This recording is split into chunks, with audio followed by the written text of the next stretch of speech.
System, I'm giving up the conquest. Start the erasure. Sylvia Blackwood's eyes were vacant as she calmly awaited her own demise. The phone on the table lit up, displaying a photo of Lucas Thorne with his arm around another woman.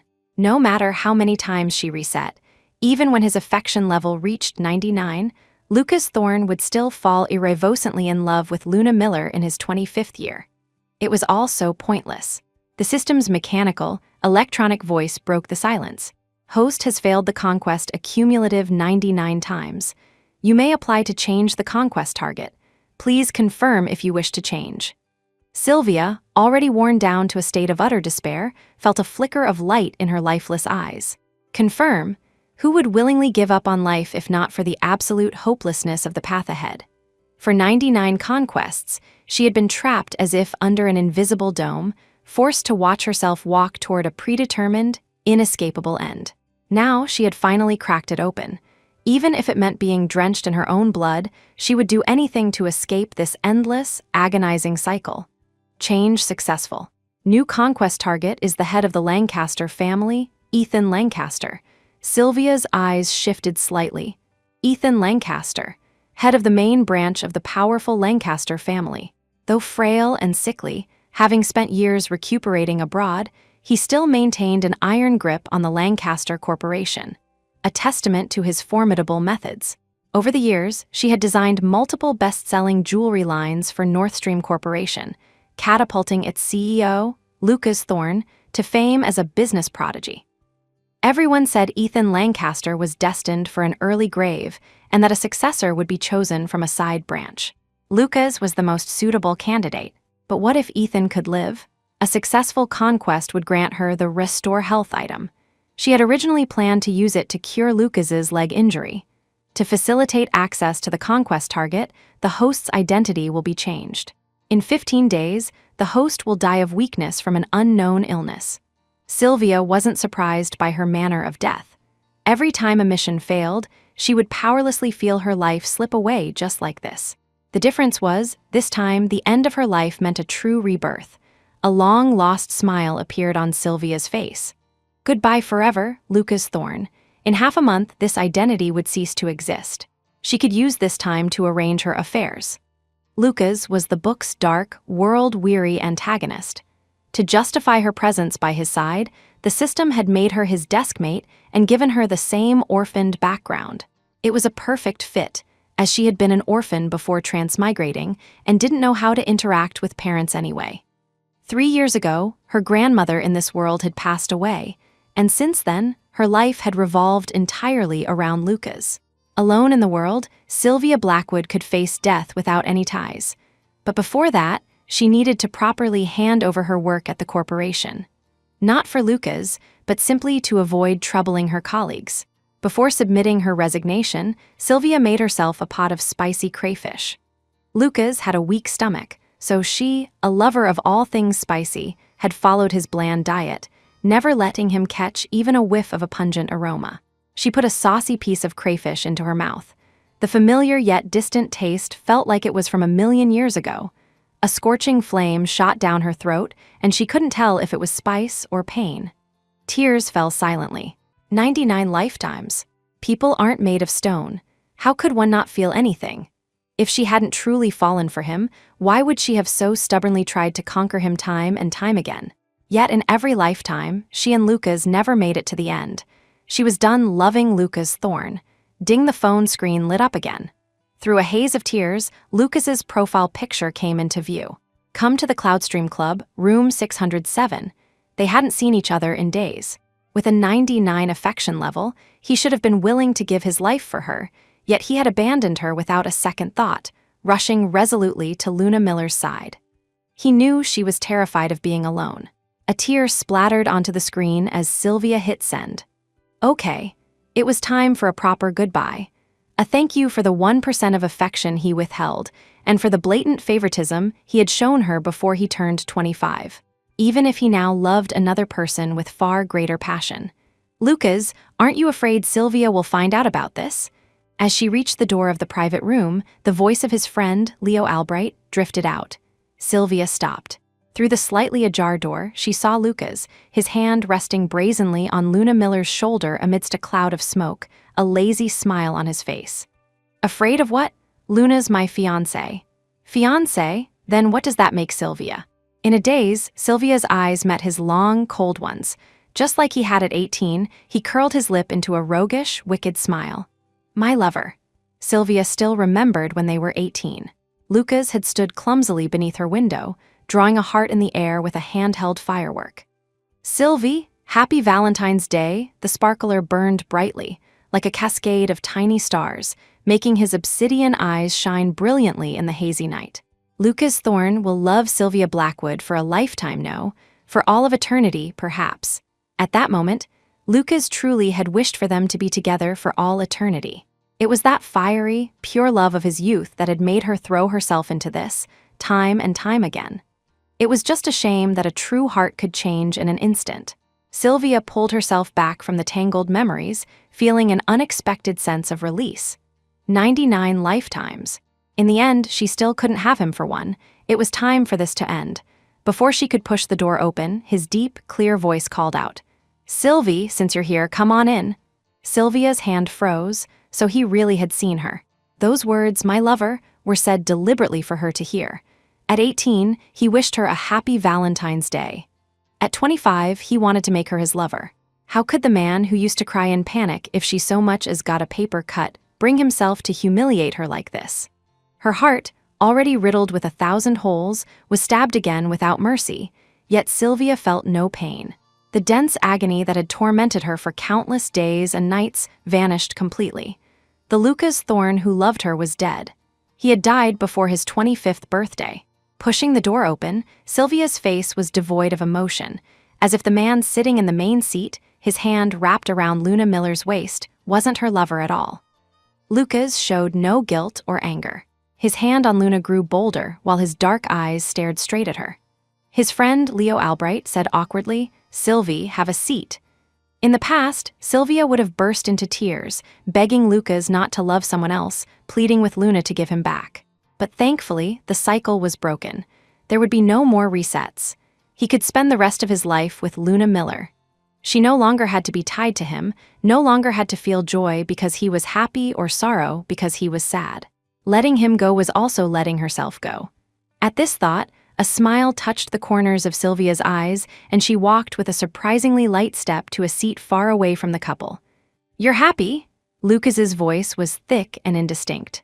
For a fleeting moment, Sylvia had the illusion that he wanted to see her jealous and lose her composure. How absurd.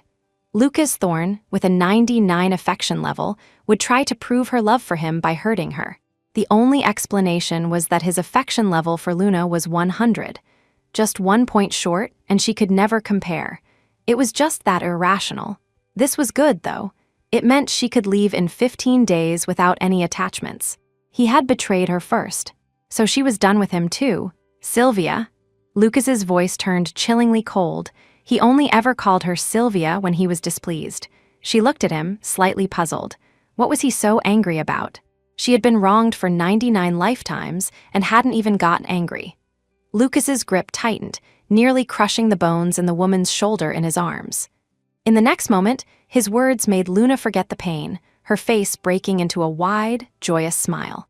"Sylvia Blackwood, Luna and I are getting married next month." Leo Albright was stunned.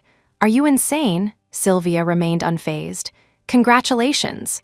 Leo looked from Lucas to Sylvia and back again. "You too. Are you just breaking up just like that?"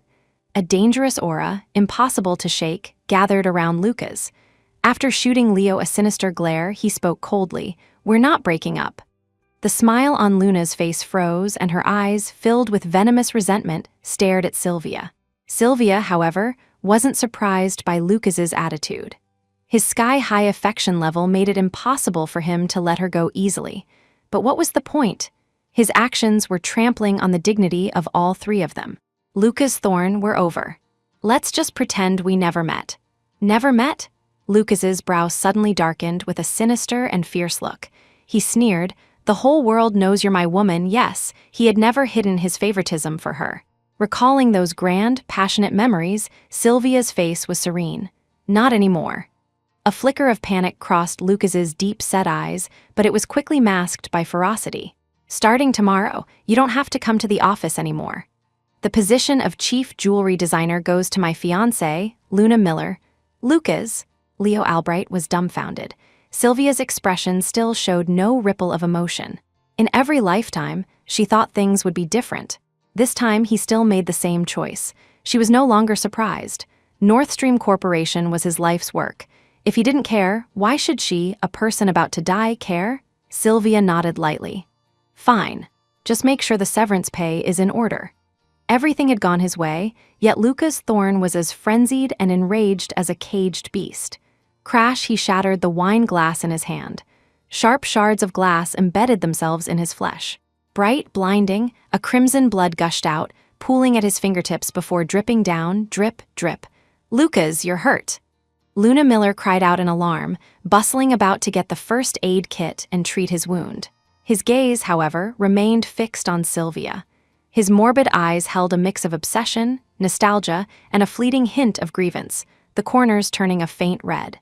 Sylvia merely watched him with indifference. "Lucas Thorne, just pretend I never appeared in your world. Our meeting was a mistake from the very beginning." Lucas shot to his feet, his face a mask of intense panic and unease. But then, as if thinking of something, he sat back down. Luna nearly ground her teeth to dust. She said with tears in her eyes, "Lucas, it's all my fault. I shouldn't have been so greedy. I'm the one who made Sylvie unhappy. You should still marry her. As long as I can be by your side, I don't need a title." Leo Albright couldn't help but let out a low, cold sneer. A homewrecker through and through, Luna's tears fell even harder. "Lucas, all your friends and family only recognize Sylvie. I know I can't compare to her. Sylvie is a top student from a university, while I just have a degree from a private college. I'm not good enough for you, Lucas," Sylvia said wearily. "Miss Miller, Lucas and I are over. From now on, I won't be an obstacle for you. If I'm lying, may I die a horrible death." Thud a cane made of fine, dark wood slammed heavily on the floor. Lucas's handsome face was grim as he spoke coldly. "In that case, to keep Luna from overthinking, how about I erase your academic records from a university?" "Lucas," Leo was aghast. Luna was both shocked and flattered. "Lucas, isn't that a bit much? Sylvie will be heartbroken. She'll only have a high school diploma after this." "Then erase it," Sylvia said lightly. "And while you're at it, erase my high school records too. I remember there are posts on the campus forums shipping us as a couple. Delete all of them." Her serious tone infuriated Lucas. "You just don't care, do you?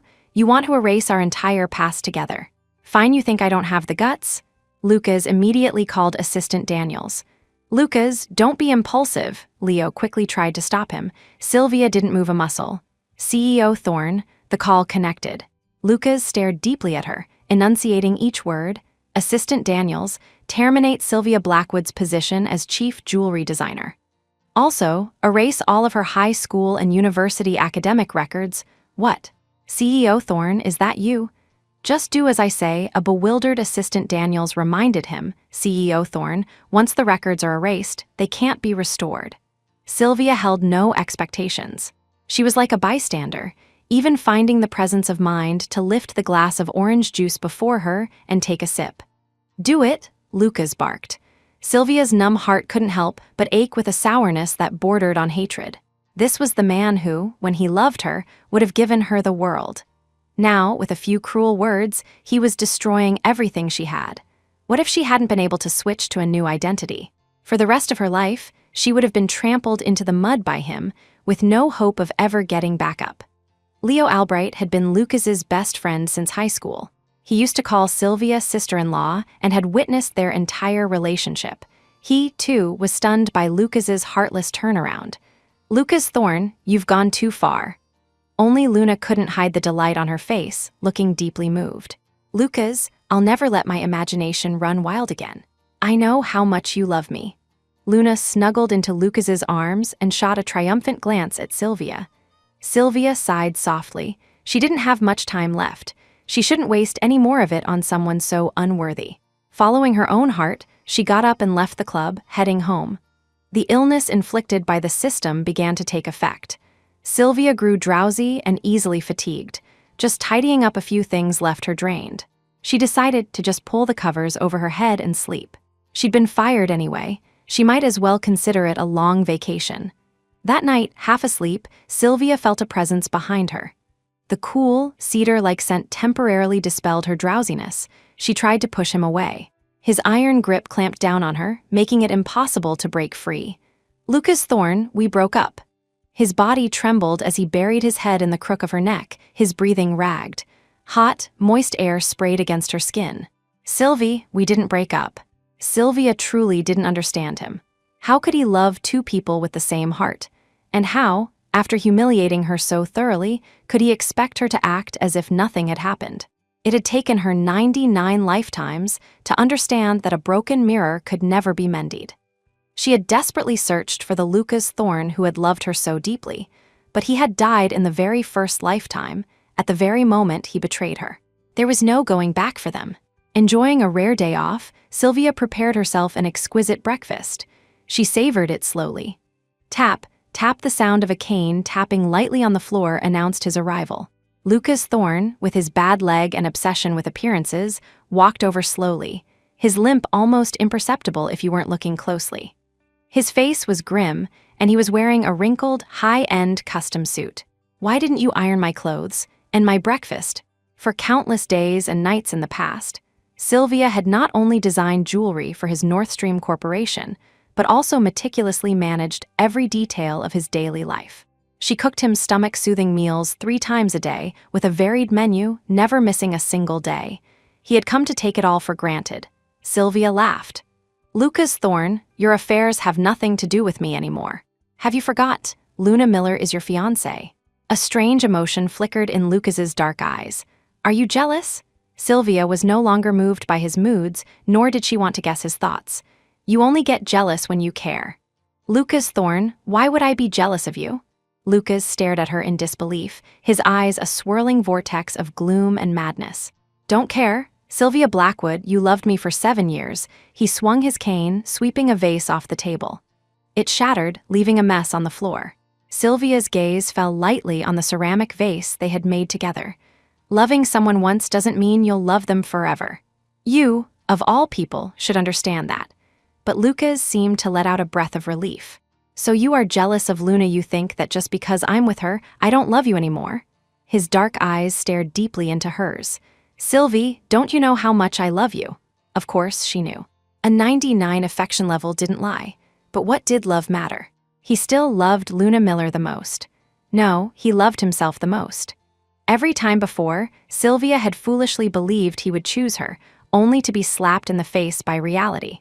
The sensitive and paranoid Lucas, now convinced she was jealous, had a hint of pleasure in his voice. "Sylvie, come back to work at North Stream. I'll give you a designer position." He was always like this, a stick and a carrot. He would beat her down, then offer a sliver of sweet hope, just enough to keep her from letting go. Thinking of the design she was about to finish, Sylvia took a step back. "I'll leave after I've completed the handover." Perhaps news of Lucas wanting her back at North Stream had leaked and reached Luna Miller's ears. She showed up at the door, furious. Gone was the weak, submissive woman she pretended to be in front of Lucas. She glared at Sylvia, her chin held high in arrogance. "Sylvia Blackwood, do you still think you're the campus belle of A university? No one would dare to even acknowledge you." Sylvia had been busy finishing her design drafts these past 2 days, wanting to put a proper end to this identity's design career. She ignored Luna's taunts.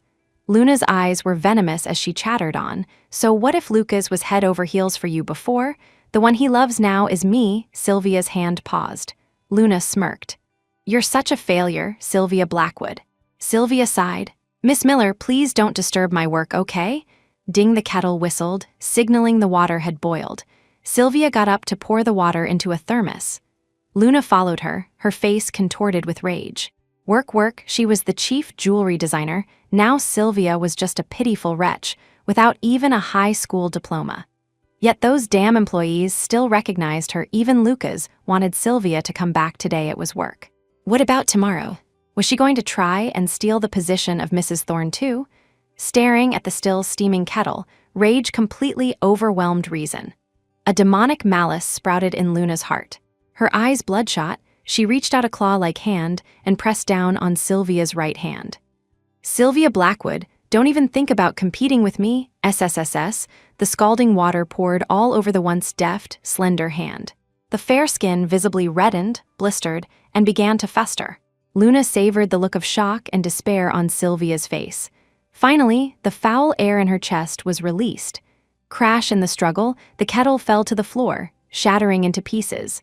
A few drops of hot water splashed onto Luna's calf. "Ah, you bitch." Sylvia ran her right hand under cold water. The intense pain caused beads of sweat to form on her forehead, mixing with the tears that streamed down her face. She was going to die in 10 days. Why couldn't they just leave her alone? "What's going on?" Lucas entered, leaning on his cane. Luna's expression changed in an instant. She threw herself into his arms, sobbing and pointing at the few red spots on her calf. "Lucas, Sylvie knocked over the kettle and burned me. It hurts so much." Lucas was furious. "Sylvia Blackwood, you've gone too far. Luna is innocent. How could you attack her just because you're jealous?" "You've disappointed me so much," he supported Luna, who was so weak she could barely stand, his face ashen. "It was my decision to marry Luna. If you have a problem, take it up with me." The man who had once promised to protect her for all eternity now held another woman, disappearing from her sight without a single look back. Sylvia numbly felt the cold water rushing over her hand. All he needed was one glance to see how badly she was burned. Just one glance. After running cold water over it for half an hour, Sylvia took a taxi to the hospital alone. A young nurse helped treat her injury. "I'm so sorry. Mr. Thorne's fiancée was also burned, and all the burn specialists have been called to treat her." Sylvia gave a self-deprecating smile. Mr. Thorne really loves her. Just a few drops of hot water, and Lucas had caused such a commotion. Her hand throbbed with a fiery pain, and her heart felt like it was being repeatedly seared. A 99 affection level had made her think that he cared about her, at least a little. She had been too presumptuous. "Mrs. Thornby only has a minor burn, but that wife-doting maniac, Mr. Thorne, is acting like a psycho." "A psychotic CEO in real life, huh?" People were talking as they walked past the door. "I heard a patient complained about him calling away all the burn specialists, so Mr. Thorne just booked the entire floor so no one would disturb his fiancée. This burn on your hand is very severe. You'll definitely need a skin graft in the future." The young nurse held her twisted, deformed hand, carefully applying ointment. Sylvia asked, "Will I be able to draw again?" "You're an artist?" The nurse shook her head with deep regret. "With this hand, forget about drawing. You won't even be able to straighten it." After saying this, the nurse looked at her apologetically. "I'm so sorry. Actually, it's okay." Sylvia shook her head, comforting her. "I won't be needing this hand for much longer anyway." "Huh." The nurse's eyes widened slightly. She looked at the patient, noticing Sylvia's unusually haggard face, and assumed she must have some terminal illness to say she won't be needing this hand. The nurse's heart ached for her, but she didn't dare ask why no family members were with her. She couldn't help but think of the Mrs. Thornby upstairs and sighed with a mix of emotions. If the patient in front of her were the one who was going to be Mrs. Thorne, how frantic would Mr. Thornby right now? When Sylvia returned home after getting her hand bandaged, Lucas was still upstairs with his new love. Her right hand hurt so much it had almost gone numb. She quietly used her good left hand to pull out the design drafts she would never be able to finish. Her fingertips gently traced the wedding rings on the paper.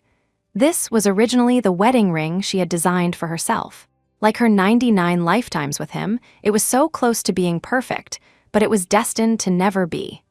After 2 days of recovering at home, Lucas returned, leaning on his cane, his face cold and questioning. "You're refusing to design Eternal Heart? You deliberately burned Luna. These wedding rings are compensation for her. She already agreed not to press charges, so what more are you unhappy about? Why are you bringing your personal emotions into your work?" A sense of fatalistic helplessness washed over Sylvia. She lifted her right hand, wrapped in sterile gauze, where the charred skin was still vaguely visible. "I was burned." Sylvia's tone was terrifyingly calm. "It was your precious Luna who held my right hand down and poured an entire kettle of boiling water on it." "Impossible," Lucas's pupils constricted. "Luna would never do something like that. You deliberately burned yourself to avoid me holding you responsible, didn't you?" The doctor said I'll never be able to draw again. Lucas nearly lost his grip on his cane. Drawing was her dream, she would never completely destroy it. He desperately tried to recall the scene from that day. The image, which he had ignored out of disappointment and anger, now appeared clearly in his mind. He saw her hand, an unnatural red, being rinsed under the faucet. Her face was covered in tears. This shocking scene made Lucas slump onto the sofa, unable to comprehend why Luna would so brazenly destroy her hand. He knew Luna was scheming, that's why he was using her. But how did she dare to act so righteously and turn the tables after committing such a crime? It was as if Lucas was seeing Luna Miller for the first time. Was it because, in a fit of rage, he had erased Sylvia's academic records this time, making Luna think he was so besotted with her that he'd lost his mind and she could do whatever she wanted? Sylvia looked at his devastated expression and couldn't help but feel curious. "Lucas Thorne, are you still going to marry Luna Miller?" Lucas gritted his teeth, his voice firm and decisive. "Yes, so devoted." Sylvia lowered her eyes, staring blankly at her heavily bandaged hand, feeling the pain that shot deep into her bones with the slightest movement. She no longer wanted to ask him why he loved Luna Miller so deeply. In 8 more days, she would be free. The sunset cast a soft golden glow on her, making her slender figure seem so ethereal it might vanish in the next second. An unprecedented panic rose in Lucas's heart. The words tumbled out of his mouth. "Sylvie, don't be afraid. We'll reset soon." Boom, that simple sentence struck Sylvia like a bolt of lightning, leaving her mind completely blank. Reset? The blood in Sylvia's body froze, her heartbeat almost stopped. So, he knew all along that if the conquest failed, it would reset. He had deliberately made her mission fail, time and time again. All the little signs that had been there all along suddenly connected, like countless threads being pulled at once, cruelly revealing a bloody truth. Sylvia was laughing and crying at the same time. Affection level 99? More like hatred level 99. What kind of grudge, what kind of resentment, would make him willingly go back in time over and over, just to watch her grovel before him like a clown? Lucas panicked. "Sylvie, don't scare me." The tragic smile on Sylvia's face vanished. Tears still clung to her lashes, but the last spark of light in her eyes died out, replaced by a dead silence. Her gaze held no warmth at all. "Lucas Thorne, I should never have met you." After that day, Sylvia became like a walking corpse, sitting by the window without saying a single word. She replayed the memories of her 99 lifetimes over and over. Suddenly, many things became clear. Lucas had lost his parents at a young age, and his family fortune was seized by his uncle. He was treated like a dog, bullied by his cousins, pushed into the sea, and abandoned in the mountains. His crippled leg had been broken by his cousin. She had understood his sensitivity and insecurity, trying to soothe his anxieties with all the love she had. But it was never enough for him. He had masterfully controlled the affection level, choosing to betray her just as it was about to be maxed out. He wanted to test her love for him over and over using Luna, reveling in her repeated breakdowns and loss of composure for his sake. Undeniably, he loved her, but his love was twisted and deformed. What kind of love allowed him to cheat so wantonly, to watch her die in despair and collapse, time and time again, without a flicker of emotion? "Sylvie, your hand will get better." Lucas still thought she had shut down because she could no longer draw. He set aside his cane and knelt before her on one knee, his hand trembling as he gently touched her atrophied, deformed one. "Don't ignore me." His eyes were red, his voice low and hoarse, filled with a helpless plea. "You know I'll die without you." Sylvia refused to look at this strange man again. She clutched the last photograph of herself and her grandmother. She gently traced her grandmother's kind and loving features, letting time slip by. Her grandmother was the only warmth she had in this world. Ding, the phone rang. "Lucas, the spot where I was burned hurt so much." Luna's voice was delicate and pitiful. "Can you come and stay with me?" For the first time in 99 lifetimes, Lucas snapped at her. "Is your injury as bad as Sylvie's?" "Stop pretending." Sylvia's heart, as still as an ancient well, felt not a single ripple. She only felt that the remaining 5 days were terrifyingly long. She didn't want to stay by his side for another second. The unknown illness grew worse. Sylvia would fall asleep sitting up, wake up, and sit some more. Lucas watched her from a distance, anxious and restless, sitting with her in silence day after day. Luna, who hadn't seen him for days, grew increasingly insecure. After Lucas openly skipped work yet again, she threw caution to the wind and chased after him. When Luna arrived, Lucas had just stepped out to buy the savory pancake from a shop near their old high school, which had once been Sylvia's favorite. Luna shrieked, "Sylvia Blackwood, do you know that Lucas and I are about to get married? Why are you trying to ruin our relationship?" Sylvia ignored Luna, her gaze lost in her grandmother's photo as she silently counted down the time. "Goodbye, Grandma. Sylvie won't be coming back to you." "Sylvia Blackwood, stop playing deaf and dumb." Crash, Luna suddenly snatched the photo frame from her arms and slammed it onto the ground. The wooden frame cracked, and the glass shattered into countless pieces, scratching the photograph. Sylvia's eyes, now tinged with a crimson hue, glared at her. Luna Miller from somewhere, Sylvia, who had been on the verge of collapse, found a burst of strength. She stood up and swung with all her might, slapping Luna so hard that she fell to the ground, blood trickling from the corner of her mouth. The next moment, the door opened. "Lucas!" Luna, looking as if she had suffered a great injustice, burst into tears and stumbled towards him. She accused, "I just accidentally dropped Sylvie's photo and she hit me." The impatience in Lucas's eyes froze. He tore his gaze away from the shattered photo and stared deeply at Luna's swollen face. "Sylvie misses her grandma. As soon as she sees her grandma again, she'll be back to normal. Luna, let's move the wedding date up." Luna was overjoyed. Of course, Sylvia paid them no mind, crouching down to pick up the broken frame, letting the glass shards slice into her hands, drawing blood. Sylvie, seeing the blood, Lucas panicked, dropped his cane and limped toward her. Watching this scene, Luna, with blood still at the corner of her mouth, saw her smile vanish, replaced by a look of such deep, venomous hatred it was almost tangible. Sylvia Blackwood must die that night. Luna was admitted to the hospital. She clumsily faked a medical record stating she needed an emergency kidney transplant. And Sylvia just happened to have signed an organ donation agreement, and her kidney was a match. "Lucas, I don't want Sylvie's kidney. Just let me die." Luna lay on the hospital bed, looking fragile and pitiful, tears falling like streams of light. "It's such a shame. I was so close to marrying you. Lucas, let's be husband and wife in the next life." A morbid madness was suppressed in Lucas's dark, gloomy eyes. Luna wanted Sylvia to die on the operating table. And if Sylvia died, time would turn back. He couldn't wait to return to the past, to that dark, damp, decaying past, where in the endless abyss, he would meet the warmest light. Sylvia lay on the operating table. Lucas caressed her pale face, his fingers trembling with excitement. "Sylvie, we'll see each other again very soon." Sylvia slowly closed her eyes, letting a tear slip from the corner. "There is no soon, Lucas. The last 3 days were gone, too.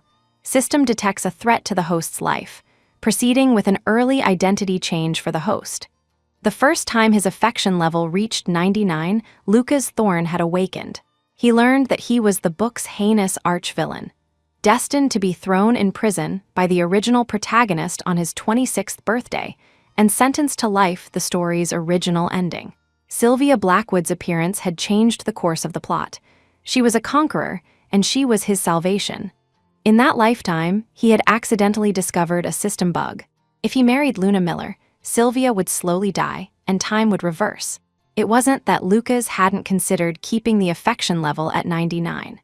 But the world's consciousness had told him that if the level didn't reach 100 before the finale, Sylvia would be erased by the system. He didn't dare to gamble. He didn't dare to bet that she would choose to stay after a successful conquest. He was terrified of being thrown back into that dark abyss. Besides, his relationship with Luna was just an act. So he simply married her, forcing time to restart. In this lifetime, due to the unexpected variables of her erased academic records and her burned hand, Sylvia had become like a soulless, broken doll. Lucas panicked. He needed to go back to the past, and he needed to do it now. The operating room doors slammed shut. Lucas sat on a bench in the hallway, waiting for the system to once again stuff his old, filthy soul back into his 15-year-old body. He muttered to himself, his hoarse voice filled with suppressed madness and anticipation. "Sylvie, wait for me." This surgery was meant to be a formality. With Luna's bribes and Lucas's tacit approval, Dr. Hobbs picked up his scalpel. He silently watched as the line on the heart monitor went flat. Once rigor mortis had set in, Dr. Hobbs confidently walked out of the operating room. CEO Thorne, there was an incident during the surgery. I know. Lucas, who had yet to be transported back in time, sounded irritated. Ever since the scalding incident, he knew Luna was more vicious than he had imagined. However, this time he had overestimated her nerve. He thought Luna would take the opportunity to end Sylvia's life, but he hadn't expected her to only take one kidney. He wanted Sylvia to die, but not to torture her. Lucas couldn't even imagine how Sylvia must feel after suffering such an unjust disaster. Rage and heartache nearly shredded Lucas's nerves. Luna Miller just fine thinking of how Sylvia would have to watch him marry such a venomous woman. Lucas's face twisted in agony. How is Sylvie? For a moment, Dr. Hobbs thought he had misheard the name. He had forcibly tied someone up and sent them to the operating table to donate a kidney to his fiancée. He assumed Sylvia was nothing more than an organ vessel to Lucas. Why was he acting so concerned about his ex-girlfriend? He even used her nickname so intimately, Doctor. Hobbs instinctively avoided his gaze. Miss Miller's surgery was very successful. I asked you about Sylvie. Dr. Hobbs jumped in fright. Miss Blackwood passed away from excessive blood loss. What? Lucas's expression shifted from disbelief to a kind of indescribable, horrifying terror. The sharp words passed away pierced through him, and an icy wind howled mercilessly inside. She was dead. She had left him all alone. Impossible, I'm still here, so Sylvie can't be dead. The operating room doors opened again, and a gurney was wheeled out. A white sheet, stained with blood, was draped over a rigid body. Beneath it, thick, crimson blood snaked out like a viper's tongue, devouring all other colors in the world. Lucas collapsed to the floor. He saw the red string bracelet on her wrist, one her grandmother had woven by hand. It felt as if something was crushing his throat, almost snapping his neck, before brutally tearing open his chest, letting out a beast-like, mournful wail. Sylvie, Dr. Hobbs trembled. CEO Thorne, my condolences. No, she's not dead. Lucas tried to stand up several times, only to fall again and again, his face bruised and swollen, a pathetic mess. Finally, he crawled and scrambled to his knees before the gurney. Trembling hands lifted the white sheet, now nearly dyed red. It was a face, bluish black and purple, lifeless and still. This was his Sylvie, the girl who was once so bright and vibrant, now robbed of all life, turned into a cold, battered corpse. He was the murderer, Sylvie. Lucas's heart was squeezed tight, and tears fell uncontrollably onto her face. He reached out, trying to feel for her breath. He couldn't feel anything. Lucas had never faced Sylvia's death so directly. Usually, not long after she stopped breathing, he would return to the year they first met. He had pushed her to her death with his own hands, creating this final separation between life and death. He had killed his own light, his own salvation. How could this be? He loved her so much. Lucas was like a gambler at the end of his rope, his eyes bloodshot, veins bulging, frantically tearing at his own hair. Why am I still here? Why did it fail this time? Why, with Sylvia Blackwood's death, the story was supposed to return to its starting point? For the past 99 lifetimes, this was how Lucas Thorne had restarted time. He never believed that death could truly touch her. But this time, Lucas had lost his beloved forever. Sylvie, don't leave me all alone. Sylvie, Lucas collapsed onto Sylvia's body, burying his head in the crook of her neck, the overwhelming scent of blood and the stiff, cold touch a heart-wrenching agony. He wept uncontrollably, tears and snot smearing his face. Sylvie, you haven't succeeded in your conquest yet. How can you be dead? Sylvie, what am I supposed to do now that you're gone? Dr. Hobbs stared blankly at the delirious Lucas, his heart sinking rapidly. He never should have done something so immoral just to curry favor with the future mistress of North Stream Corporation. CEO Thorne, the dead can't be brought back. Should we send Miss Blackwood's body to the morgue first? Let's not disturb her final peace. Why did she die? It was just a kidney donation. Lucas whipped his head up to glare at Dr. Hobbs, a murderous aura practically materializing around him. His eyes, almost weeping blood, were terrifying. How dare you? Dr. Hobbs was terrified but forced himself to whisper a reminder. CEO Thorne, all surgeries have risks. You signed the consent form yourself. You killed her, Lucas dragged his crippled leg, advancing on Dr. Hobbs like a vengeful specter. If his light was gone, what was the point of this world? He would kill everyone who had ever hurt her and make them pay. Lucas's eyes were bloodshot, like a beast that had lost all reason. "You killed my Sylvie, and now I'm going to kill you." Dr. Hobbs was on the verge of tears. See CEO Thorne. It was obvious this whole thing was a setup to let Sylvia die, legitimately. Lucas had orchestrated the whole thing, and now he was turning on them. Wasn't he the one who had grown tired of Sylvia and was torturing her to please his new love? Could it be that he only realized he loved her after she was dead? Did it have to be this cliché? It was insane, filled with pain and despair. Lucas walked like a demon from hell toward Dr. Hobbs, raising his hand to choke the life out of this executioner. "Go down and atone for what you've done to her." "No, it's not Luke." Just then, Luna, having applied a pitifully pale, sick makeup, was wheeled out from her operating room, lying weakly on a gurney. She pretended to have just woken from anesthesia and called out weakly, "Lucas!" Lucas turned his murderous gaze to the woman on the gurney, her acting utterly contrived.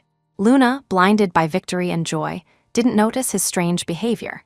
She pretended to accidentally see Sylvia's body and covered her mouth in feigned shock and guilt.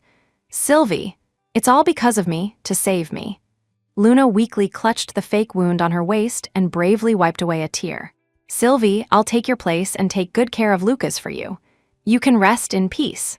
Rage burned through Lucas's dark, decaying soul. Just as he was about to strangle this venomous woman, a thought flashed through his mind. Every time before, Sylvia had died after he married Luna. It must be because he wasn't married yet. A bizarre, chilling smile spread across Lucas's face. "Sylvie, wait for me." Luna secretly watched Lucas's reaction, a chill running down her spine. Lucas snapped back to reality, his voice unnaturally excited. "We'll have the wedding tomorrow." Luna was ecstatic. She didn't care if the wedding was rushed. She couldn't wait to become the mistress of North Stream Corporation. Okay, time was tight, and many things couldn't be prepared, making the wedding of the city's newly minted tycoon seem remarkably simple and perfunctory. Luna, wearing a hastily bought wedding dress, beamed with a radiant, triumphant smile. Luna's parents, who never imagined their daughter would actually marry into the Thorne family, didn't fuss over Lucas's dismissive attitude. He hadn't even bothered with a formal proposal visit. They basked in the congratulations of the crowd. The guests offered warm congratulations to their faces, but couldn't help whispering amongst themselves behind their backs. "Isn't this wedding a bit too rushed? Who knows? This Luna Miller has Mr. Thorne completely bewitched. He must be desperate to marry her. I heard she got a few small blisters from a burn a while back, and he booked the entire burn unit of a hospital for her. He's completely lost his mind over a woman." Some guests had heard about the love triangle. "I heard this Luna Miller is the other woman who schemed her way to the top." That's right. Mr. Thorne had a girlfriend of 7 years, Miss Blackwood, the former chief designer at North Stream. After he fell for someone else, he fired Miss Blackwood and even had her high school and university records erased. What? Mr. Thorne is that kind of person. After being blacklisted by him, Miss Blackwood won't even be able to find a decent job. He probably thought that by doing that, no one would know Luna was a homewrecker. Tesk. The guests were all disgusted by Lucas's heartlessness. When Miss Blackwood was with Mr. Thorne, the Lancaster fortune was still controlled by his uncle. I heard that when he was kidnapped, Miss Blackwood nearly died trying to save him. Is Mr. Thorne cursed or something? Why would he abandon Miss Blackwood for Luna Miller? What does Luna Miller have that Miss Blackwood doesn't? The novelty, I guess. A man like that, who would dare to get close to him? Of course, given the power of North Stream Corporation and the Lancaster family behind Lucas, no guest dared to show their displeasure openly. After all, Lucas Thorne was the most promising heir from the side branch to inherit the Lancaster Corporation.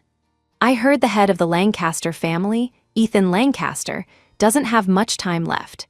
The Lancaster fortune will be Mr. Thorne's sooner or later. For a homewrecker like Luna Miller to become the matriarch of the Lancaster Corporation, it's truly unfair. I just feel sorry for Miss Blackwood, who was with him from the start. Sigh. Lucas could guess the guests' private disdain, but he didn't care. If it weren't for this last sliver of hope, he would have already gone mad. All he wanted now was to get married as quickly as possible and go back to the past. Just as he was about to go on stage for the ceremony, Leo Albright, having learned of the tragedy at the hospital, rushed to the wedding and punched Lucas square in the face. "Lucas Thorne, are you even human?" Leo accused him in front of everyone. "You forced Sylvie to donate her kidney to your new love, letting her die on the operating table. She's been dead for less than a day. Her body isn't even cold, you didn't even arrange her funeral, and you're already rushing to marry Luna Miller. What did Sylvie ever do to wrong you? Why do you have to trample on her like this?" The guests gasped in unison, a wave of shock rippling through the crowd. "Miss Blackwood is dead, and she died donating a kidney to the homewrecker, Luna Miller. Oh my God, that's a human life. Just because you don't love her anymore doesn't mean you have to kill her, right? Wow, look at Luna Miller. Does she look like someone with a kidney problem?" Lucas mechanically wiped the blood from the corner of his mouth and urged the officiant to continue with the ceremony. Leo was utterly disappointed. "Lucas Thorne, how could you become so cold-blooded? For this homewrecker, you've abandoned all sense of morality and conscience." Luna bit her lip. "Mr. Albright, please show me some respect. I am Lucas's wife. From now on, you will have to call me Mrs. Thorne. No need, I no longer have a brother named Lucas Thorne." We're through. After Leo left, the guests couldn't help but feel a sense of shame. Leo Albright could have used his friendship to secure his own future with the Lancasters, but he dared to stand up for the deceased Sylvia Blackwood and sever ties. And the guests' murmurs grew louder. Luna's heart pounded with anxiety. She only let out a huge sigh of relief when the wedding finally concluded without further incident. That night, she debated whether she should consummate the marriage with Lucas, despite her recent kidney transplant surgery, in order to conceive an heir and secure her position as Mrs. Thorne. Just as she was changing into a silk slip, Lucas kicked open the door like a demon. "Luna Miller, I want you dead." The moment the ceremony concluded, the last faint glimmer of hope in Lucas Thorne's heart was extinguished. A tidal wave of despair, more powerful than ever before, crashed over him. He was forced to believe that his world had once again plunged into darkness. And worse, he was the one who had killed the light with his own hands. The suppressed rage burst forth. Nearly mad, Lucas strode through a storm of fury to the master bedroom of the bridal suite and kicked the door in. "Luna Miller, I want you dead." Luna had just undressed. For a newly married couple, this should have been a moment of romantic intimacy. Instead, she felt as if she were being stared at by a dead man, his eyes horrifying. Luna's heart pounded. "Honey, what's wrong?" Lucas slowly tilted his head, his gaze terrifyingly grim. "Honey, you think you're worthy?" Luna's throat tightened. "But it's our wedding night." Lucas's gaze slowly slid down to her waist. "This incision only broke the skin. It's not realistic enough. Let me help you with that." Luna felt a searing pain at her faintly aching wound, as if it had been branded by a hot iron. A chill spread through her body, and her blood ran cold.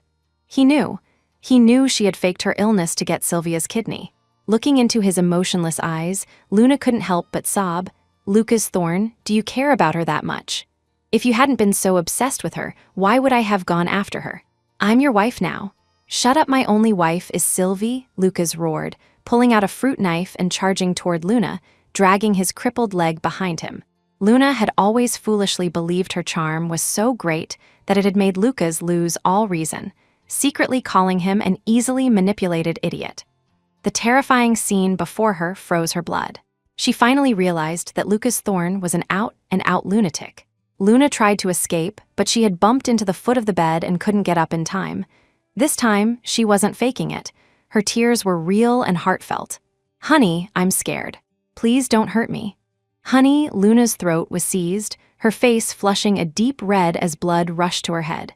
Her eyes looked like they were about to pop out of their sockets. "Shut up, you have no right to call me that."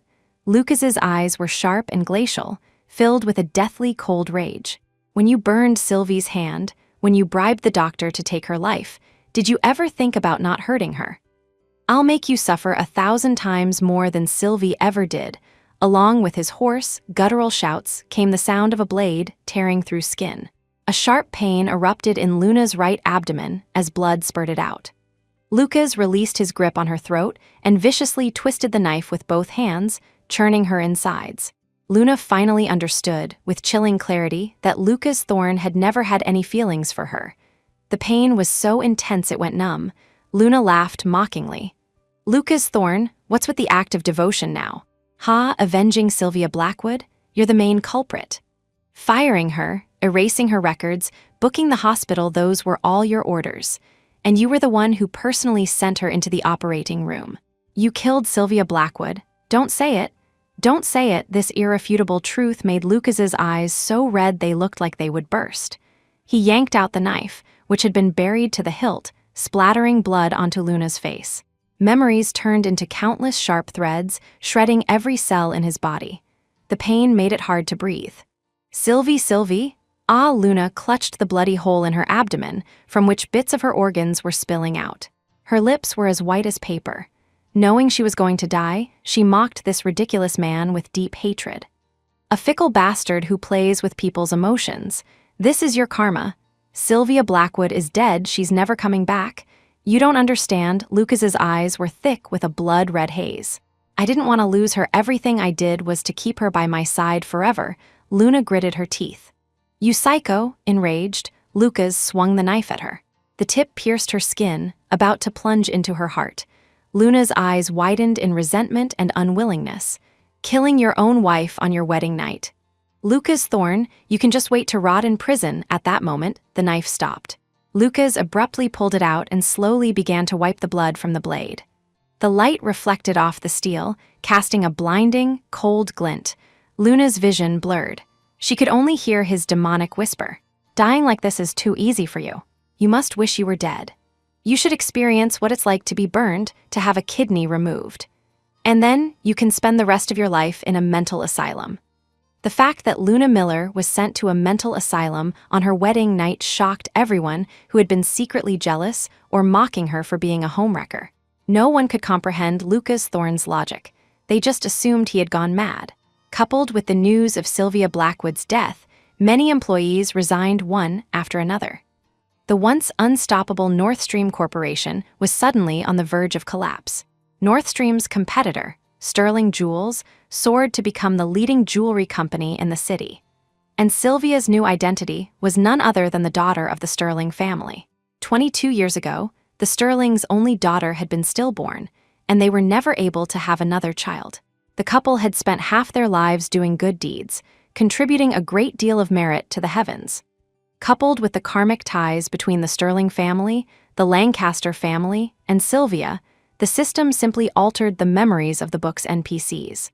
From then on, Sylvia had a pair of loving, open-minded parents. Host, Mr. and Mrs. Sterling are your biological parents. After a successful conquest, you can return to the country and meet them. Sylvia had been somewhat apprehensive, but upon hearing her parents' identities, she had a moment of clarity. "Auntie Catherine is my mother?" "Correct. Mrs. Catherine Sterling is the biological mother of this body. Your new name is Aurelia Sterling." In her past life, Sylvia had completed her education with the help of a scholarship from a charitable foundation established by Catherine Sterling. After graduation, she had declined an offer from Sterling Jewels and instead went to design numerous works for North Stream Corporation. As a result, Sterling Jewels' market share had been repeatedly eroded. She had always felt a sense of guilt towards the Sterling family. "Host, the arch-villain is no longer your conquest target. There is no need to show mercy." The system's mechanical voice was uncharacteristically excited. "In the future, you will return to the country, inherit Sterling Jewels, make it bigger and stronger, and slap that scumbag's face until it's swollen." After so many failures, Aurelia was not confident. "Am I going to have to spend another 99 lifetimes conquering another man?" Not quite. This time, if the mission fails, the host will be completely erased. There are no more resets. You need to complete the conquest as soon as possible. Ethan Lancaster has less than 3 months to live. 3 months? She couldn't make Lucas Thorne love her 199 lifetimes. Why should she expect a man she had just met to do so? In the time she had left, Aurelia just wanted to love herself and live her life to the fullest. Aurelia hadn't entirely given up on the conquest mission. At the system's urging, she took her sketchbook and went to paint at the estate where Ethan Lancaster was recuperating. Except for the central villa, which was off limits, the rest of the estate was open to the public. Visitors could enjoy the spring flowers, pick fruit, go boating on the lake, or have a barbecue. The estate even had a playground and a zoo. The reclusive Ethan Lancaster spent his days on the top floor of the villa, watching the children play. Before long, he noticed the young woman who often came to the estate to paint. Ethan had someone purchase Orlia's works. He felt the tenacious, vibrant life force contained within the paintings, something he had yearned for his entire life. Current affection level, 25. Host, Ethan Lancaster is falling for you. Orlia was surprised. Lucas Thorne's initial affection level for her had been 100. It had taken her a year and getting stabbed just to raise it to 0. She hadn't even met Ethan Lancaster yet. The system explained. Ethan Lancaster is a hidden powerhouse in the book. He also has paranoid and possessive tendencies, but not to the outrageous extent of Lucas Thorne. Relatively speaking, he's easier to conquer. Now that Ethan Lancaster has a good impression of the host, you can use his mother, Sophia Lancaster, to get close to him. Mrs. Lancaster and your mother are childhood friends. Before Orlia could pay a visit, Sophia Lancaster came to find her. Years ago, the Lancaster family was targeted by enemies. My husband and I were in a car accident. Ethan was delivered by emergency C-section at less than 6 months. Many of his organs were underdeveloped, and he was severely injured in the womb. The doctors all said he wouldn't live to adulthood. I knelt in every temple, sought out every famous doctor.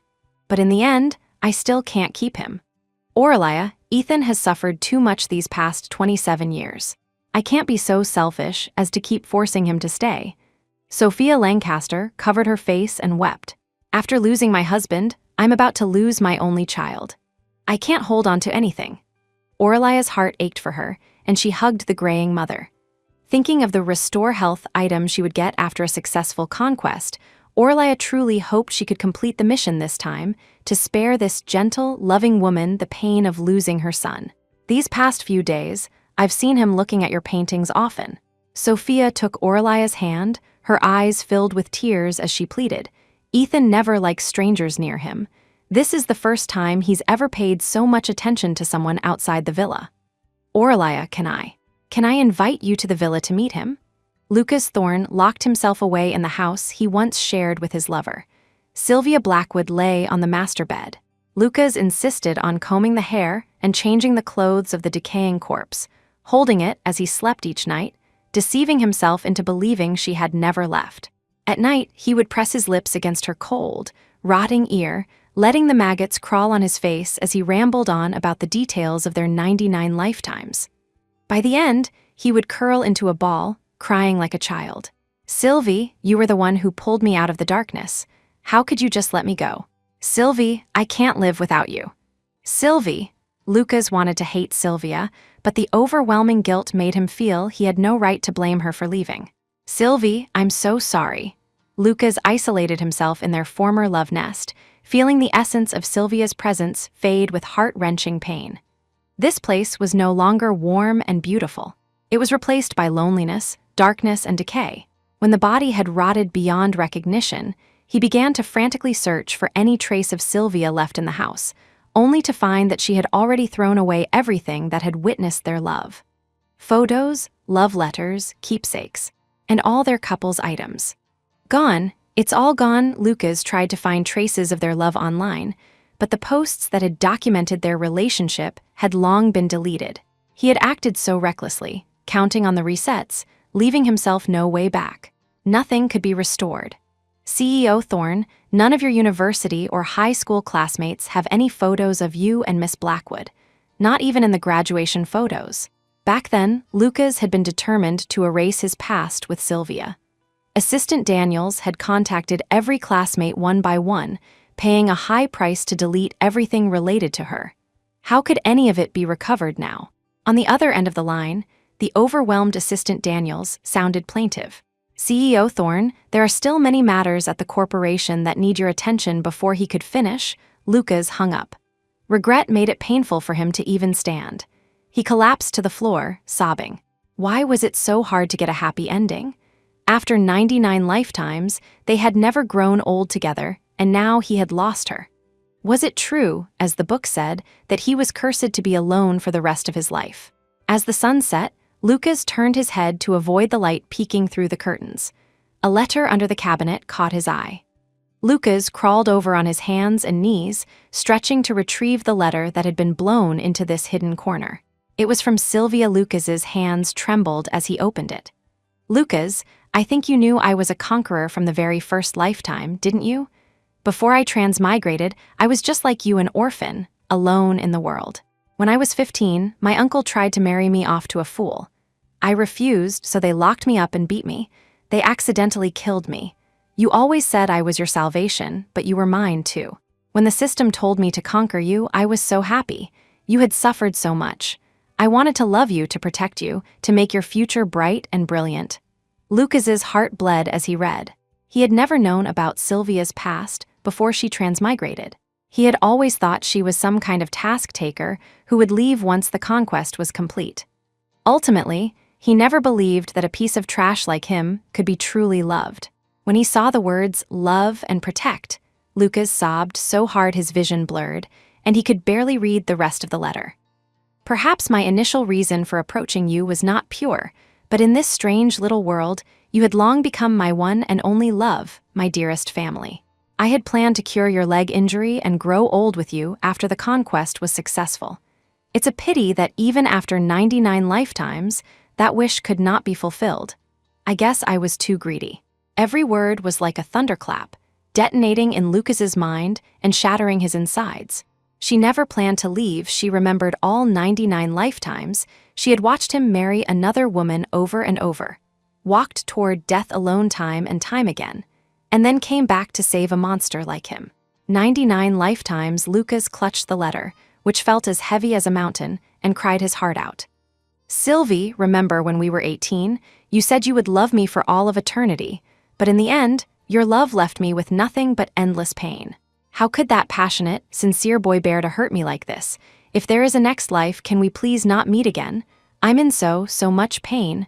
Lucas Thorne, I don't want to love you anymore." Lucas Thorne killed himself. After learning that Sylvia had given up the conquest, and that he had well and truly lost his beloved, Lucas picked up the same knife he had used to stab Luna Miller a short time ago.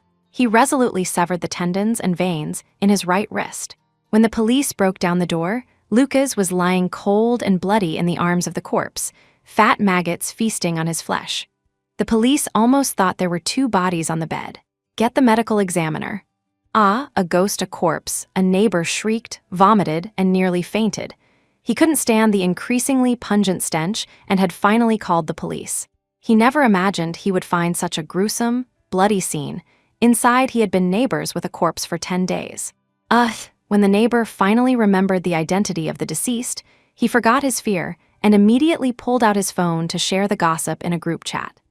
"CEO Thorne died for love. He died, holding Miss Blackwood's body."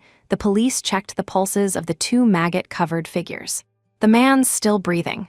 CEO Thorne isn't dead," yet the neighbor quickly shared the latest development. "The ambulance is here. CEO Thorne will probably be taken to the nearest city central hospital for emergency treatment." The online onlookers couldn't help but comment. If he loved Miss Blackwood so much he was willing to die for her, why did he kill her in the first place? Does CEO Thorne love Sylvia Blackwood or Luna Miller? He was willing to kill Sylvia to marry Luna, but then he sent Luna to a mental asylum. His actions make no sense. Is there something seriously wrong with him? He probably only realized who he loved after she was dead. Tusk. The residents of this neighborhood were all wealthy and influential. Leo Albright soon heard the news of Lucas's suicide attempt. Lucas had no parents, no relatives. His uncle's family was imprisoned on a small island, and his nominal wife was locked up in a mental asylum. Only Leo, the friend who had declared their friendship over, rushed to the hospital to sign the surgery consent forms for him. Leo got the basic story from the police. He would never have imagined that in the 10 days since they had cut ties, Lucas had been sleeping next to a corpse. He's really gone mad. While his former friend was in surgery, Leo went to the morgue to see Sylvia's body. It was already so decomposed it was unrecognizable, hair falling out, eye sockets sunken, tongue protruding, abdomen swollen. Unable to bear the sight, Leo quickly had the body cremated and buried. When Lucas, who had been on the brink of death, returned from the gates of hell, Sylvia was no longer by his side. Not even her body was left. "Sylvie?" "Ah, Sylvie." Lucas struggled violently, tearing out his IV tube, blood spilling everywhere. Leo pinned him to the bed, wanting nothing more than to punch him into his senses. "Lucas Thorne, I told you not to betray her, but you just had to self-destruct. What's this now?" "She's dead, cremated, and your hand," Leo was heartbroken. "You were so ruthless. Your right hand is basically useless now, do you know that?" Lucas couldn't hear him, just screamed hoarsely, "Give me back my Sylvie. Give her back, Sylvie." Just as Leo was about to slap him, Lucas burst into tears. "Sylvie, I know I was wrong. Please, conquer me one more time, okay? Sylvie, conquer." Leo had read his fair share of system and conquest web novels, but he couldn't believe something that only existed in books would happen in real life.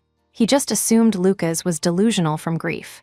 "Sylvie, if I had just been a little kinder to you, even once, we could have had a happy ending," Lucas sobbed, his whole body shaking. Pain and regret made life feel worse than death. "I kept praying to the heavens for us. I ruined everything." "Sylvie, are you cold down there? Wait for me, I'm coming to join you." Lucas began to struggle against Leo, trying to rush to the window and jump. Fortunately, Leo was quick and grabbed him. To stop Lucas from trying to kill himself again, Leo had no choice but to play along. If Sylvie is a conqueror, then she's definitely not dead. The crimson madness in Lucas's eyes cleared for a moment, then he hesitated. But if she didn't complete the mission, she'd be erased. Sylvie must have been erased. Lucas broke down completely. "Sylvie? No, she won't be. Maybe Sylvie just changed her identity, like in novels where they possess another body or something." Leo held onto his mentally unstable friend, his heart a mix of complicated emotions, and patiently comforted him. "Get a grip. At least if you're alive, there's a chance you can find her. If you're dead, how will you ever find her?" "Right, I have to find Sylvie." Lucas obediently let his friend help him back to the hospital bed. His frantic, disordered eyes held a terrifyingly obsessive glint. "I have to apologize to Sylvie in person, to beg for her forgiveness. She loved me for 99 lifetimes. She won't abandon me. She's just angry for now. I have to find Sylvie." "Sylvie, current affection level, 75. Host, Ethan Lancaster has fallen in love with you." When she heard the system's notification, Aurelia Sterling was in the villa, painting a portrait of Sophia Lancaster. She looked up and caught Ethan's gaze from a short distance away. He paused, gave her a slight nod, and then refocused his attention on the document in his hands. The knuckles of the hand, holding the paper, had turned white. The words on the page blurred into countless ants crawling across his heart. "She's looking at me." Aurelia didn't notice his nervousness as she studied her new conquest target. He wore thin, gold-rimmed glasses and a tailored, silver-gray suit. Even with his pale, gaunt appearance, he exuded an air of detached nobility. It was the inherent, quiet authority of someone long accustomed to being in power. The system chimed in to help. For the convenience of doctors during emergencies, Ethan Lancaster usually wears casual clothes. He only changes into a suit around the time you're scheduled to arrive. "Look at him, sitting up so straight." The system sighed. An ordinary person in his condition would be in too much pain to even get out of bed, let alone sit perfectly straight for hours. He has incredible endurance. Host, he actually wants you to paint his portrait, but he's too shy to have you stare at him for so long, so he used his mother as an excuse. He knows you're looking at him. His ears are turning red. Aurelia was still mulling over the 75 affection level. "He's already in love with me?" Back then, when Lucas Thorne's affection level for her reached 50, he had wanted the whole world to know he loved her and had made promises of eternity. If it weren't for the system, she would have had no idea Ethan was even interested, let alone in love. "Yes, Ethan Lancaster's affection level for you has been skyrocketing. It has now reached a point of deep infatuation. The system analysis suggests he isn't showing it because he knows he doesn't have much time left and doesn't want to hold you back. He's even drawn up a will, intending to leave this entire estate to the Sterling family. Not directly to Aurelia, but to her family, so outsiders would just assume it was because of their family's long-standing friendship. He was protecting her reputation. A warm, unfamiliar current flowed through Orlaya's battle-scarred heart. She had always believed love was a luxury, something you had to earn through immense sacrifice before deserving even a second glance. Being betrayed and hurt must have meant she hadn't done enough, wasn't good enough. She never knew someone could love her so quietly, so silently, without asking for anything in return. Orlaya had originally held little hope of completing the mission, but in just a few short days, Ethan's affection level had soared to 75. It made her start to hope she could continue to live together. Orlaya decided to take the initiative. As it happened, the kitchen cook had to take a day off for a family emergency, so Orlaya went to the kitchen and prepared a nourishing, medicinal soup. Ethan remained outwardly calm and composed, but inwardly he was deeply touched. He forced his hands not to tremble, and with impeccable dining etiquette, as if savoring an unprecedented delicacy, he carefully tasted the soup. She cooked for me, she cooked herself current affection level, 99. The system was so overjoyed its electronic voice cracked. Wow, host, just a little more, you're about to complete the mission. Oh my God, I can't believe it. Orlaya was a little surprised, but not overly excited. We've been stuck at 99 for 99 lifetimes. The system was wildly optimistic. That won't happen. A psycho like Lucas Thorne might not appear once in 10,000 worlds. Of course, someone as pure and easy to charm as Ethan Lancaster is also a rare find. Host, if you run over and kiss him right now, no. Even if you do nothing, say nothing, just smile at him. I guarantee the affection level will immediately max out. Orlaya glanced at the man's pale, gaunt, yet still strikingly handsome face, and the word kiss sent her fleeing from the room. Even after she was outside, her heart wouldn't calm down. Just one bowl of soup had raised his affection to 99. She had cooked for Lucas Thorne for 99 lifetimes, and he had taken it for granted. What one person cast aside like trash, another could treasure as a priceless gem. The next day, when Orlaya came to the villa as usual, Sophia Lancaster, having heard about the soup and that Ethan had finished the entire bowl, rushed to get her jewelry box. She pressed a diamond necklace worth millions into Orlaya's hands. Orlaya quickly tried to refuse. Aunt Sophia, I can't accept something so valuable. An elder's gift should not be refused. Besides, it's meant to be worn by someone young and beautiful like you. Sophia, with an air that brooked no argument, fastened the necklace around Orlaya's neck. She gazed lovingly at Orlaya's face, her smile turning to tears. Auntie hasn't even properly thanked you for making that soup for Ethan. Eating, sleeping, even breathing things that are so normal for others, Ethan has to endure unbearable pain just to do. Sophia choked up, unable to continue. I can't even remember the last time he ate with such an appetite. Since Orlaya started visiting, Ethan's spirits had clearly improved. Sometimes, seeing him sitting up straight in his suit, Sophia would have the illusion that he had returned to the days before his illness had become so severe. Sophia had checked with the doctors multiple times, but the answer was always the same.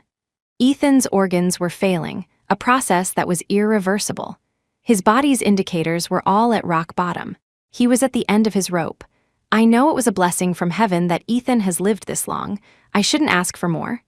Sophia buried her head in Orlaya's shoulder, sobbing helplessly. If only I had been stronger back then, if I had protected my child. His life wouldn't have been so hard. Sophia looked up at Orlaya, her eyes glistening. When I was pregnant with Ethan, your mother had just gotten engaged. We used to joke that our children would marry each other. If that incident hadn't happened, wouldn't you two have been a perfect match? A mother knows her son best. Sophia could sense Ethan's feelings for Orlaya, but she couldn't be so selfish as to tie Orlaya down for life just so her son could marry the girl he loved before he died. She just felt that fate was cruel. The big boss is nearby. The system urged her on. Host, say something to push things forward. After a moment of silence, Orlaya chose her words carefully. Aunt Sophia, you might not believe me, but if you hadn't come to see me that day, I would have come to you. I came to this country for Ethan. To be precise, I exist in this world because of him. Sophia momentarily forgot to cry, her eyes wide with astonishment. Really? This girl has fallen for my sickly, incurable son? It was normal for Ethan to like her, but what was there about him for her to like? And he was the reason for her existence. Orlia's lovesick confession made Sophia feel like this was a tragic mistake. "Child, don't be foolish. You're so young, beautiful, and talented. You can have any man you want." Orlia omitted the details of the system's conquest mission, but explained how important Ethan was to her. Her expression was exceptionally sincere. "If Ethan is gone, I won't be able to live either." Current affection level, 100. Congratulations, host, for completing the conquest mission. The Restore Health item has been successfully delivered. Inside the private room, Lucas Thorne was almost one with the darkness.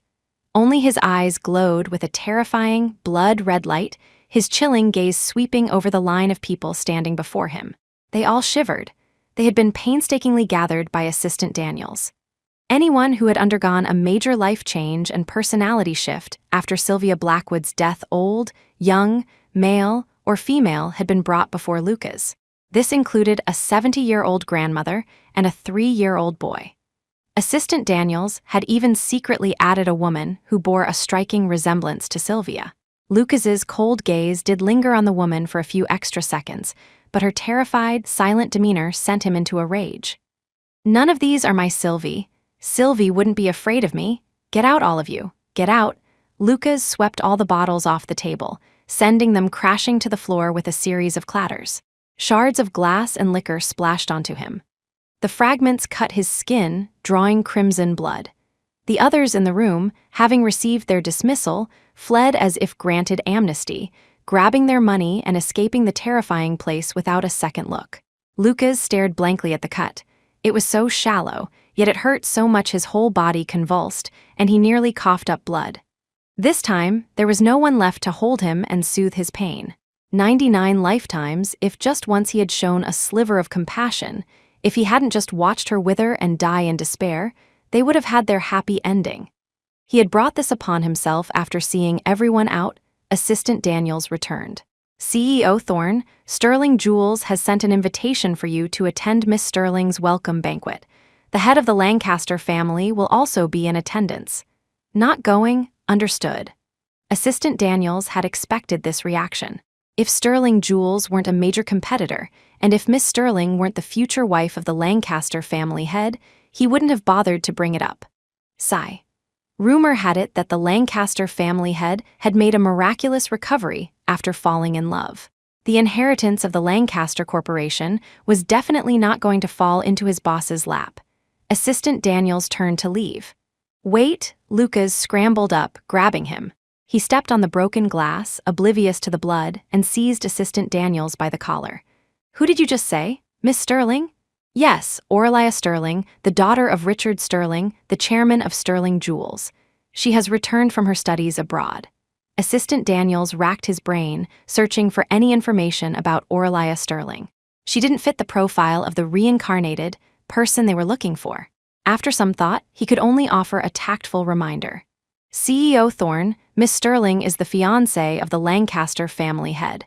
According to seniority, you would have to address her as Aunt." But Lucas didn't hear the word aunt. He completely ignored the existence of his distant young uncle. The Sterling family doesn't have a daughter. She was created by the system, just like how the system had made Sylvia his deskmate out of thin air. Lucas's once dull, lifeless eyes shone with an astonishing light.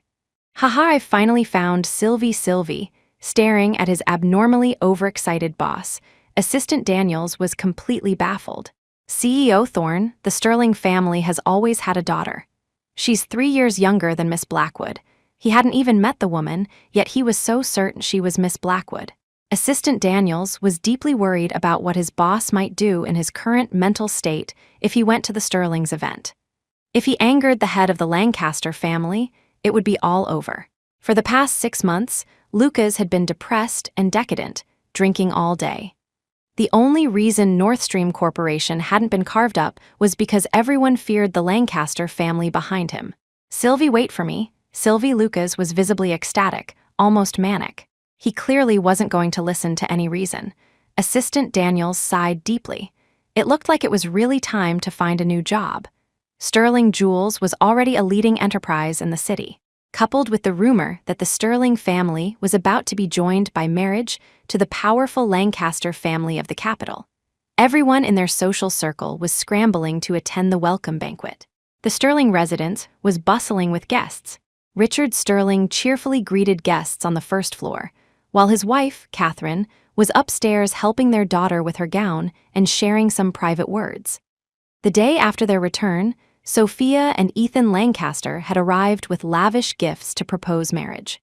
Catherine, swayed by the sweet talk of her long-lost friend, and seeing that Ethan seemed to have recovered and no longer looked like he was at death's door, had impulsively agreed to the match. Ethan, seizing the opportunity, planned to announce their engagement at the banquet. Once announced, it would be difficult to go back on. "Aurelia, are you really sure you want to marry Ethan?" The more Catherine looked at her precious daughter, the more reluctant she was to let her go. "You've just graduated. Why rush into an engagement? Let the Lancasters be anxious if they want to. That childhood promise was just a joke. My daughter doesn't have to marry Ethan Lancaster." Before transmigrating, Aurelia had been an orphan for as long as she could remember. This was the first time she had a mother, and this mother had funded her education for 99 lifetimes. Looking at the gentle and elegant Catherine Sterling, feeling the burning love from her mother, Aurelia's eyes welled up with heat, and she couldn't help but hug her. "Mom!" The system had altered her memories. Catherine was no longer the mother who wept over a stillborn child. She now had 22 years of genuine memories with her daughter. In her mind, Aurelia was her child. "My dear, what's wrong? Have you changed your mind?" "Don't worry, I'll go and make things clear with your Aunt Sophia right now." Catherine was about to take out her phone. Aurelia stopped her, her voice choked with emotion but firm. "Mom, Ethan is a very good person. I'm so lucky to have met him." She had chosen to be with Ethan, not just because he had enabled her to complete her mission and live. It was because of his 100 unreserved love for her. In business, Ethan was a master strategist, but in love, he was as pure as a blank slate. In the 6 months they had been together, he had trusted and cherished her unconditionally. For Aurelia, who was tired of betrayal and deception, it was hard not to fall for him. Seeing her daughter's insistence, Catherine reluctantly relented. "As long as you like him, my dear, I have no objections. Thankfully, your Aunt Sophia and I grew up together. I know her well. She's not the kind of mother-in-law who would make things difficult. But I don't know that boy Ethan very well. You can get engaged first, and we can talk about the wedding later." Catherine gently wiped the tears from her daughter's eyes. "Don't be afraid, my dear. If that Lancaster boy dares to bully you, Mom will definitely stand up for you." Wrapped in so much love, Aurelia's chest ached. She was so happy she couldn't believe it was real. Now she had family, and she had love. She no longer had to suppress her true feelings and humbly devote everything to Lucas Thorne. If this was a dream, Aurelia wished she would never wake up. By the time Aurelia had composed herself and descended the grand staircase, to the gasps of the crowd, she saw the man who had been waiting for her. Ethan Lancaster was still thin and frail, but much better than before. To others, he no longer looked like a man at death's door, but rather a handsome gentleman with a certain delicate beauty. Ethan was looking at her too, his face filled with unconcealed admiration. Her cloud-like dark hair, her brows like ink paintings, her lips like cherry blossoms, and her slender waist. Light danced in her clear, bright eyes, sparkling like a sky full of stars, making her look as ethereal as a fairy from the moon. This was his love, the wife with whom he would spend the rest of his life, the treasure he would devote his life to protecting. In a dark corner of the banquet hall, Lucas Thorne's obsessive gaze was locked on Aurelia. His dark eyes held a beast, snarling and roaring. A myriad of emotions swirled within him. Relief, excitement, astonishment, anger, sorrow, grievance. It was her he needed only one look to recognize her. This was his Sylvie, but his Sylvie, whose eyes used to be filled with nothing but him, was now looking at another man. Host, look at the villain's expression. The long, silent system popped up. Aurelia had thought it had left this world to find a new conqueror after her mission was complete. System, you're still here. The system's voice was no longer the flat, mechanical tone of before. It now had a lively quality. Yep, I wanted to see the villain get his face slapped. After being tortured alongside the host for 99 lifetimes, the system had become so numb it had actually developed the human emotion of anger. It had fought hard with headquarters to get the conquest target changed. Now, the system was eager for some payback. Look at his thunderstruck expression, so satisfying. Upon learning that Lucas was nearby, Orlaya's heart felt not a single ripple. To her, he was just an insignificant passerby. Orlaya didn't dwell on why Lucas might be thunderstruck. She just assumed he was having a breakdown over losing his chance to become the family head. The system's item transcended the three realms. Restore Health had worked on Ethan with astonishing effect, and this was even a toned-down version. Otherwise, the system could have made him fully recover overnight. The guests saw the legendary head of the Lancaster family and, looking at his slightly gaunt but rosy complexion, finally believed the rumors. The Lancaster family head is really getting better. He doesn't look like someone with a serious illness at all. He's just a bit thin. He could easily live for another few decades. Is the power of love that magical? Did he get better just because he couldn't bear to leave Miss Sterling?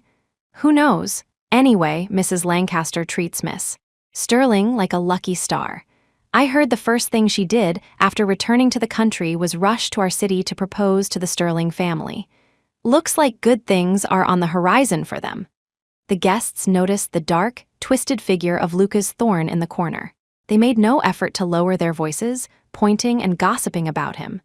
CEO Thorne used to act so arrogantly, thinking he was the surefire heir. He did so many awful things. Now he's in for it. Yeah, the Lancaster head will have his own children. There's no way the inheritance would go to Lucas. Even if he were a direct nephew, he wouldn't get the fortune over the man's own son. Not to mention they're just distant relatives. The onlookers were full of contempt for Lucas. If the Lancaster Corporation fell into his hands, it would be ruined sooner or later. The guy's got a screw loose. He tortured a woman to death, and now he's pretending to be some great lover, constantly rambling about Miss Blackwood being reincarnated. If Sylvia Blackwood had died by accident, they might have praised Lucas for his deep love. Now, they just wanted to spit at him. Psycho, Lucas paid no attention to the gloating remarks around him. His eyes were fixed on Orlaya's face, the myriad of emotions in them now reduced to the pure relief of having found what was lost. Thank God she's still here. They had such a deep bond, one that no outsider could compare to. He would beg for her forgiveness and spend the rest of his life making up for what he had done to her. Before Lucas could formulate the words to kneel and beg, the man he had been trying so hard to ignore took Orlaya's hand and walked onto the stage. Lucas stared at their joined hands, his eyes turning bloodshot. When Ethan Lancaster announced their engagement, Lucas could no longer sit still. He charged toward the stage like a crazed beast. Sylvie, Sylvie, I won't let you marry him. He ran so fast his cane fell to the floor. Lucas didn't stop, continuing to limp straight toward Orlaya as if she would disappear if he were a second too late.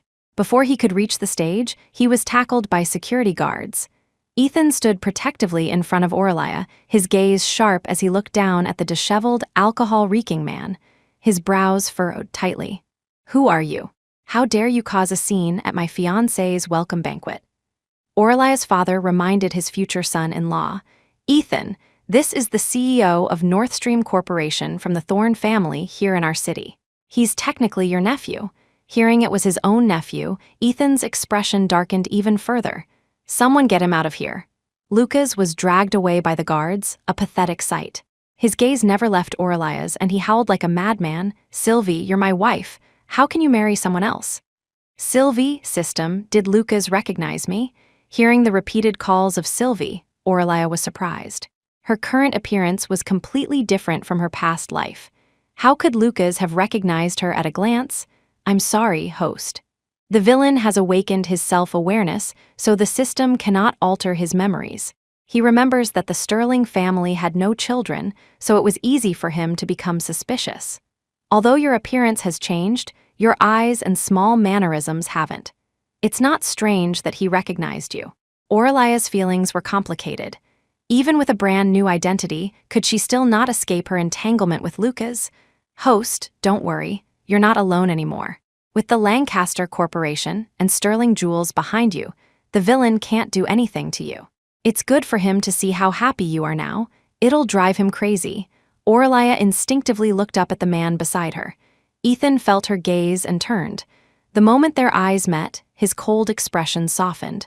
Don't be afraid. I'll handle this. Sylvie, the sight of them looking at each other deeply provoked Lucas. He broke free from the guards, ran 2 steps, and then fell, kneeling on the floor below the stage.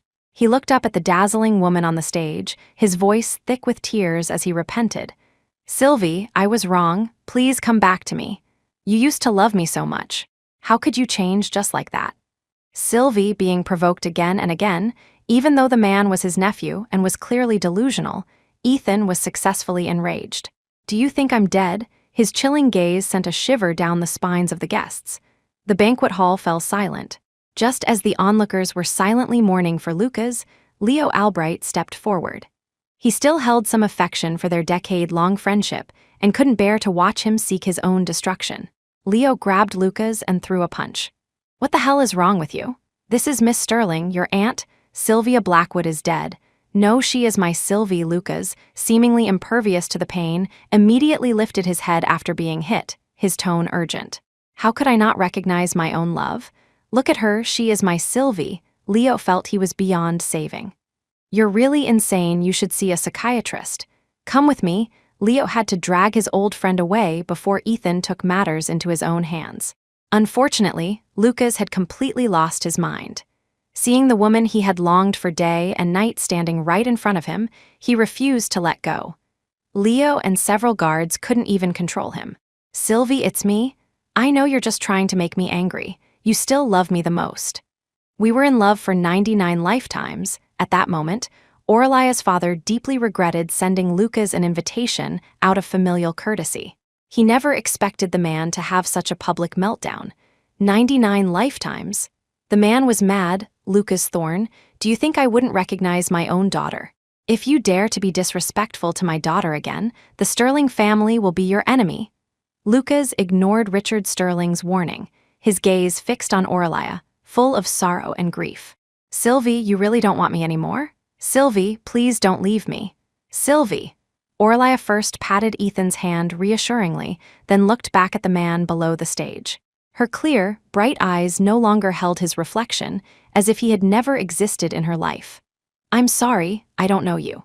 The words, I don't know you, instantly drained the soul from Lucas Thorne. He collapsed to the ground, allowing Leo Albright to drag him out of the banquet hall. He watched as her figure grew smaller and smaller, and then disappeared. Sylvie, Leo silently drove Lucas home. The house, where Sylvia's body had once lain for 10 days, was now covered in her portraits. Memories flooded back, and Lucas wept uncontrollably. Sylvie, why did you leave me? Sylvie, Leo looked at his friend, once again lost in grief, and sighed. Lucas Thorne, this is as far as I can take you. From now on, you're on your own. At the door, Leo paused. He offered one last piece of advice.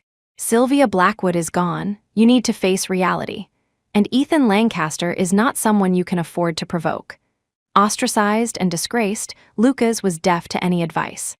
He had been reborn 99 times, just to be with his love forever. If she wasn't here, what was the point of living? Lucas stubbornly believed that Sylvia's reappearance as Orlia Sterling was a chance for redemption given to him by the heavens. How could he give up? Just as Ethan returned to the capital to deal with some old-timers in the Lancaster Corporation who were stirring up trouble over his recovery, Lucas seized the opportunity to go to the Sterling family's home and kneel outside their gate. Orlia's parents couldn't get rid of him, so they just let him kneel there, treating him like a piece of lawn furniture. Hath, the villain is here to kneel. Oh look, he fainted. The system gleefully relayed Lucas's situation to its host. Orlia was engrossed in her design work, acting as if she hadn't heard a thing. She was now the chief jewelry designer for Sterling Jewels. Her nimble, uninjured right hand could freely draw her ideas on paper, no longer tormented by constant pain. Host, aren't you going to go out and mock the villain? Forget it. He has nothing to do with me. Orlia could ignore him, but Ethan couldn't. Upon receiving the news, he rushed back overnight and unceremoniously dragged Lucas into a corner. He was only showing mercy because of their blood ties. Otherwise, Lucas would have been long dead. At 13, after his grandfather's death, Ethan had learned to manage the corporation from his sickbed. For 14 years, he had run the Lancaster Corporation smoothly and had even dealt with his father's murderers. He was not a soft-hearted man. Lucas was forced to kneel before his young uncle. Ethan's expression was severe. Lucas Thorne, Oralia is your aunt. If you cause any more trouble, you can expect to be disowned by the Lancaster family. A suffocating pain seized Lucas's heart. He was finally experiencing what it felt like to watch the one he loved marry someone else. The pain was so intense he wished he could die on the spot, but he was not resigned to it. There was no next life for them. He had to get her back, by any means necessary, even if she would hate him for it later. Love, after all, was about possession. Ethan Lancaster, do you really think she loves you? She's a conqueror. Lucas looked up at his young uncle, a cruel, strange smile on his face. Why do you think she would fall for a sickly weakling like you? The system told her to conquer you. If she fails, she'll be erased. She was forced to do it after getting word from the system that Ethan was back. Oralia, feeling uneasy, had followed him. She arrived just in time to hear Lucas's words. The blood drained from Oralia's face. Her mind replayed the myriad of pains Lucas had inflicted on her over the past 99 lifetimes. Just because she was a conqueror, did her love have to be questioned? No matter how much she gave, was it all condemned from the start? The villain is miserable, so he can't stand to see you happy. What a despicable little man, the system cursed angrily. It's a good thing the conquest mission was completed, otherwise this dog would have ruined it again. Oralia lowered her gaze. She stood quietly around the corner, waiting for Ethan to do what Lucas had always done to start doubting her feelings for him. And then he would leave her. Her heart was clenching in pain. Why did it still hurt? What right did she have to hope for love? A person with impure motives didn't deserve to be loved in the first place. This happy dream was about to end. System, mission. Lucas Thorne, you're being absurd. Ethan doesn't believe in the conquest. Oralia's head snapped up. Even the system, made of data, held its breath. This world is a novel, Lucas shouted excitedly. You're just a background character destined to die early and give the protagonist your resources. If it weren't for the system, you would have been dead 3 months ago. Lucas glared at Ethan with hatred. He had 99 chances to get his affection level to 100. The one standing by Oralia's side should have been him. Why did Ethan, so blissfully unaware, get to give her 100 of his love? Why did the heavens have to awaken him? Ethan had to suffer just like him. Lucas deliberately twisted the facts to sow discord. How do you think you recovered? She used a system item to heal you just to get your affection level to 100. No doctor in the world can bring someone back from the dead. But the system can. Ethan's expression grew solemn. His recovery was indeed miraculous. Could what Lucas was saying be true? Lucas laughed with malicious glee. My dear uncle, you're finally starting to believe it, aren't you? She only got close to you to conquer you. Whoa, I'm going to kill him, the system shrieked. Oralia lowered her head again. If Ethan minds, we'll just part ways amicably. It's true I conquered them to survive, but I never wronged Lucas Thorne, and I never wronged Ethan Lancaster. My conscience is clear. So what if she's a conqueror? Do you think I can't feel whether her love is real or not? Ethan's words were firm and resonant. Oralia felt as if her cold heart had been gently struck, cracking open a small fissure. An unprecedented warmth flowed softly inside. Tears welled up in her eyes. I am grateful to the heavens for sending her to my side. Ethan, guessing Lucas's despicable intentions, retorted, Why would I let your few words of provocation make me doubt the woman I love? Lucas grew desperate. She's a conqueror, how can you love her? Ethan's voice was deep and steady. I love her because she is worthy of being loved. But she's my Sylvie, how can you steal someone's love? She used to love me so much. Ethan kicked Lucas to the ground and planted his foot on his chest. If what you say is true, that Oralia is the Sylvia Blackwood you betrayed, then you truly deserve to die. Everything you've said only makes me feel more for her. Love her more? Meeting Ethan's determined gaze, Lucas was so ashamed he wept uncontrollably. If only, in that first lifetime, he had been like Ethan, they would have grown old together long ago. Ethan looked coldly at his pathetic nephew. By the way, I should thank you for telling me about the system. Ethan's perspective was completely different from Lucas's. She used the system to heal me. Isn't that proof enough of her feelings for me? She wants to spend her life with me. She gave me this life, and I will spend my own life protecting her. You don't even think about seeing her again. After being thrown out of the estate, Lucas Thorne wandered the streets in a daze. He no longer cared for his appearance. Disheveled and in ragged clothes, he dragged his deformed leg aimlessly, several times nearly jumping from a bridge. If he died, there would be no chance at all. But what was the point of living? She had already found someone better. Ethan's integrity and grace made Lucas feel even more like a rat in a sewer, filthy, despicable, and reeking. He deserved to lose his love forever. Someone as wonderful as her should never have belonged to him in the first place. Lucas walked for 3 days and 3 nights, finally collapsing in front of his old high school, at the place where the story began. As Lucas fell, he accidentally bumped into a passerby. The person leaped away in disgust, then turned and, seeing his slovenly appearance, started kicking him. "You damn beggar, trying to scam me? You got my clothes dirty, you think you can afford to pay for them? I'm going to beat you to death." Lucas lay there like a side of dead meat, letting the tattooed thug kick him mercilessly, not even bothering to protect his head or stomach. One of his front teeth was kicked out. Hey, he spat out the tooth, mixed with blood. Noticing the blood, other passersby quickly intervened. "That's enough, don't kill him." The thug gave Lucas one last kick. Useless piece of trash social parasite, Lucas lay on his back, staring blankly at his lover's smiling face in the sky. Sylvie, it hurts so much. Can you hold me, please?" "Sylvie, my Sylvie." But then he remembered how Sylvia had died, alone and in pain, time and time again. He couldn't help but sob. I'm so sorry. Sylvie." The onlookers exchanged glances, recognizing him as the crazy CEO who was always muttering, "Sylvie," and had harassed the future wife of the Lancaster family head. The kind person who was about to call for an ambulance put their phone away. Why bother with someone like him? In the end, the school administration was notified and sent security guards to carry him to the nurse's office for basic first aid. By the time the guards arrived at the spot where Lucas had fainted, he was gone. What happened? Where is he? Let's go back. He's not at the school gate anymore, so it's not our problem. Lucas Thorne was missing for 3 days and 3 nights. Since Sylvia's death, he had barely shown up at North Stream Corporation. Most of the competent employees had left, and the rest were just slacking off. As long as they got paid, they couldn't care less about Lucas's fate. In fact, it was better if the boss didn't show up. As for Assistant Daniels, seeing that Lucas had no chance of inheriting the Lancaster fortune and had angered Ethan, he had simply resigned. In the end, it was Leo Albright who reported him missing. Despite repeatedly declaring he was done with Lucas, he couldn't bear to see his former brother just vanish. The police found Lucas in an illegal clinic. His corneas, liver, kidneys, almost every organ that could be donated had been removed. Even his tongue had been cut out and his tendons had been severed.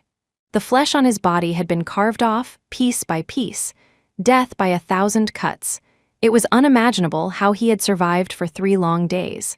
If the police had arrived any later, he would have been tortured to death. The perpetrator was caught on the spot. It was Lucas Thorne's nominal wife, Luna Miller. "Lucas Thorne, look at you now. You said you loved me, that you wanted to marry me, and then you turned me into this. This thing that's not even human, you deserve a horrible death. I'll make it so you can't even kill yourself." If the police hadn't pieced together the information from her curses, they would have never recognized the woman before them as the once glamorous Mrs. Thorne. 80% of her body was covered in severe burns, she was rail thin and completely mad. The sight was horrifying. The police sent both of them to the hospital for treatment before taking them to the station for interrogation. It turned out that after being sent to the mental asylum, Luna had been subjected to endless torture restraints, electroshock, forced medication, beatings. The Miller family, afraid of provoking the Lancasters, had done nothing to get her out. The daily humiliation had fueled Luna's hatred for Lucas to its peak. Lucas had been arrogant and vengeful in the past, making many enemies. One of them, seeing that he had been cast out by the Lancaster family and was too consumed by his own pain to pay any attention to Luna, had secretly let her out. Luna, with nothing left to live for, wanted only to drag Lucas down with her. So she had taken him to the illegal clinic and subjected him to her brutal revenge. Luna already had a mental illness certificate forged by Lucas. To be safe, the police conducted another evaluation and confirmed that she did indeed have a psychological disorder. It was likely that being locked up in the asylum for so long had genuinely driven her mad. Regardless, Luna would not face criminal charges. She was sent back to the mental asylum. As for Lucas, he was now blind, mute, and paralyzed, completely unable to care for himself. In the end, it was his distant young uncle, Ethan Lancaster, who arranged for him to be sent to a nursing home. He would spend the rest of his life confined to that small bed. Ethan Lancaster and Lucas Thorne were merely distant relatives who hadn't even met before the welcome banquet. They were also rivals in love. Even if Lucas's eyes, tongue, and tendons could be surgically repaired, Ethan had no intention of paying for it. As for North Stream Corporation, thanks to the value of Sylvia's designs, Ethan acquired it under sterling jewels for a fair price. The money was used to pay for Lucas's nursing home fees. Lucas was thus submerged in endless darkness, surviving only by repeatedly replaying the memories of his 99 lifetimes. He no longer greedily wished for an eternity. He just wanted one lifetime of happiness. But as a cripple, how could he give her happiness? Happiness had been within his grasp, but every time Lucas remembered the end of each lifetime, his pillow would be soaked with tears. He was reaping what he had sown. His only joy each day was listening to the nurses talk about how loving Ethan and Aurelia were as a couple. This had originally been Ethan's way of torturing him, but now it was his only source of news about her. Ethan wanted him to give up, but Lucas stubbornly held on, wanting to see if Ethan would truly, as he had claimed, love and protect Aurelia for a lifetime. Lucas held a grudge. He darkly hoped that Ethan would turn out to be a scoundrel like him, yet at the same time, he feared that Ethan would fail her. As he waited and hoped, he heard the news of their child's birth. Today is the little Miss's birthday. The chairman gave a bonus to every employee at the Lancaster Corporation and sterling jewels. Even we got some. Speaking of which, this reminds me of the chairman's wedding of the century. I got a 5-figure bonus. Our chairman is so generous and a total wife-doting maniac, and the chairman's wife is so kind, gentle, and talented. They're so happy. And the old madam is overjoyed. She thought she would lose her husband young and her son old, but then the chairman suddenly got better, and now she has a healthy granddaughter. It wasn't easy. They've finally found happiness after so much bitterness. I heard the little miss is named Alara, from the saying, peaches and plums do not have to talk, yet the world beats a path to them. The chairman's wife chose it, hoping her daughter will grow up to be a sincere and honest person. As they spoke, the two nurses shot a blatant glare at Lucas, knowing he couldn't see or speak. Let's hope she doesn't turn out like some people, doing all sorts of evil deeds. They never get a good ending. People who play with emotions don't deserve true love. What goes around comes around. It's karma. She's a mother now. The news struck Lucas's chest like a 1,000-pound hammer, a suffocating pain spreading from his heart to every limb. They were supposed to have a warm little family with a cute child.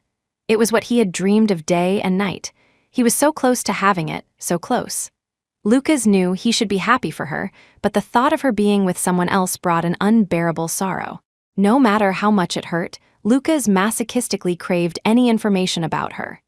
He lived on like this, in a state of collapse and despair, listening to her successful career, her happy family, her children and grandchildren.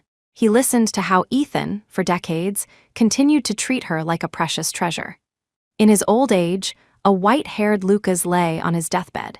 He listened to the television report on Ethan and Aurelia celebrating their diamond wedding anniversary. On the screen, she was surrounded by her loving husband, children, and grandchildren, a scene of laughter and joy. Meanwhile, he could only die in endless darkness, regret, and loneliness. For over 60 years, she had never once come to see him. His Sylvie was really, truly done with him.